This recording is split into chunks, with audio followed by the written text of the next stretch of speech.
일단 첫 번째로 학교에서 기억에 남았던 거를 뭐 얘기해봐라 라고 하는 거는요.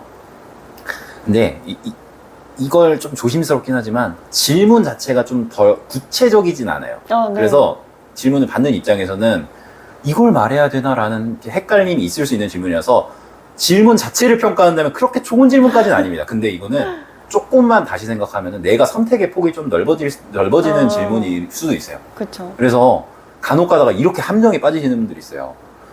그러니까 정말 가장 기억에 남는 순간이라고 저도 이제 컨설팅 하면서 그런 질문을 많이 하는데 그 가장에 빠지면 안 되거든요.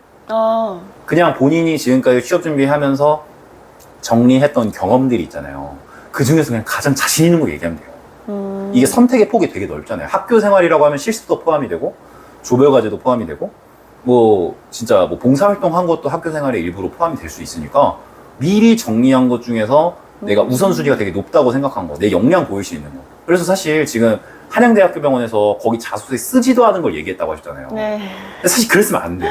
그래요? 네. 왜냐하면 한양대학교 병원 양식 자체가 내 핵심 경험을 잔뜩 담을 수 있는 자소서 양식인데 그걸 활용 안 하고 다른 걸 가져와서 썼다는 것 자체가 좀 안 맞아요. 그래, 꼭 그렇게 해야 된다. 아니면은 꼭 자소서 있는 걸 써야 된다는 아닌데 당연히 겹칠 수밖에 없어요. 이 질문을 하는. 왜냐면 내가 자신 있는 걸 이미 자소서에 써놨으니까. 근데 그게 어차피 내 경험이고 면접에서 똑같이 말하더라도 아예 상관이 없거든요. 그래서 이런 질문을 받을 때 자소서에 있는 경험을 위주로 떠올려 봤으면 아마 그렇게 답변이 어렵지 않았을 거예요. 이제 아시겠죠? 네. 그리고 두 번째로 그냥 신규 간호사로 일하면서 걱정이 될 만한 것들. 포인트는 그럼에도 난 잘할 수 있다를 보여주는 거예요. 되게 안심을 시켜주는 거예요. 이게 내가 걱정이 되는 그거에 초점을 맞추기보다는 보편적으로 신규 간호사들이 어려워하는 게 뭔지를 좀 떠올려 보시면 좋아요. 그러니까 추천하는 방향 중에 하나가 혹시 아르바이트 많이 해보셨나요? 아니요. 아르바이트 안 해보셨어요? 아르바이트를 많이 해봤거나 대외 활동 경험이 많거나 이런 분들이 되게 유리하게 이 질문을 가져갈 수 있는 이유가 뭐냐면 사회성이 좋다는 거거든요. 그래서 보편적으로 많이 걱정이 되는 것 중에 하나가 아까 말씀드렸듯이 뭐 환자분들에 대한 그 대응, 응대, 뭐 보호자 응대, 아니면은 그 병원의 특성을 살릴 수도 있죠. 어떤 병원 같은 경우는 뭐 정신질환을 뭐 위주로 많이 받는 병원 같은 경우는 오히려 더 소통이 힘들 수도 있는데 그런 점들이 조금 걱정스럽긴 한다. 하지만 나는 뭐 아르바이트나 뭐 이런 경험 통해서 소통 능력을 개발해왔다. 그래서 나는 되게 잘 대처할 수 있다. 그런 것도 있을 수가 있고. 그리고 만약에 운동을 정말 지금까지 잘하셨고 체력이 좋으셨다면 체력적인 부분을 언급하는 것 자체도 좀 비추천이긴 해요. 그래요? 네. 만약에 언급을 하더라도 그거를 되게 신뢰도 있게 그럼에도 불구하고 나는 실습을 하면서 체력적으로 문제가 없었다. 관리를 했기 때문에 그리고 주변 동기들한테도 내가 남은 체력으로 도움을 주기도 했다. 이런 식으로 나는 괜찮다로 가야 돼. 나는 상관없다. 나는 그거를 걱정할 수 있는데 나는 괜찮아. 이걸로 가야 돼요.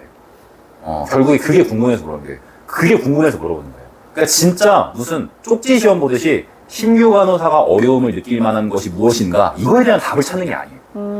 그러니까 그 걱정스러운 부분이 나는 거기서 자유롭다. 거기에 초점을 맞춰요. 그리고 세 번째로 이런 질문도 되게 많이 나와요. 그러니까 환자들이 뭐 성추행을 하면 어떻게 할 거냐, 아니면은 욕설을 하거나 뭐 되게 좀 곤란한 상황이 생기면 어떻게 할 거냐라고 했을 때 처음에 되게 대처를 잘 하신 거예요, 진짜. 일단 그 제지를 하고 그런 행동에 대한 제지를 한 다음에 관리자에게 보고를 해서 이후에 뭐 어떤 그 절차대로, 그러니까 뭐 지시대로 잘 이행을 하겠다라고 처음에 말을 해주면 참 좋죠. 근데 꼬리 질문까지 받으셨다고 했잖아요. 그러면 그 환자 개인과의 관계는 어떻게 될 것 같냐. 이 부분까지 신경을 쓰면 당연히 좋죠. 그러니까, 이거는 제가 말씀드렸듯이 너무 상황에 이입하면은 답변을 잘하기가 어려워요. 아니, 누가 그 성추행한 사람을 누가 다시 보고 싶고 다시 관계를 이렇게 발전시키고 싶어 해. 아니잖아요. 근데 우리는 그 답변하는 순간만큼은 그 정말 진짜 그 간호사로서의 신념, 정말 그 그러니까 어떤 봉사정신, 진짜 희생정신, 그런 거를 조금 더 발휘를 해서 그럼에도 불구하고 환자분이 어떤 낯선 뭐 병원 환경에서 뭐 그렇게 실수를 할 수 있다는 거를 그래도 최대한 내 담당 환자니까 책임감을 갖고 그래도 관계 개선을 위해 노력을 하겠다. 약간 이런 식으로 정말 그 보듬어 주겠다. 그래도 관계를 위해서 노력을 하겠다. 내가 그 상황에서는 되게 당황을 하겠지만 내가 간호사로서, 의료진으로서 마땅히 해야 될 것들, 환자와 어떤 관계를 좋게 만들, 그거에 집중을 하겠다. 실제로 그렇게 한다는 게 물론 실제로 그렇게 하기를 원할 수도 있지만 관리자 입장에서 네, 그러니까 지금 당장 내가 그 상황에 이입을 해버리면 이런 답변이 나오기가 어려워요.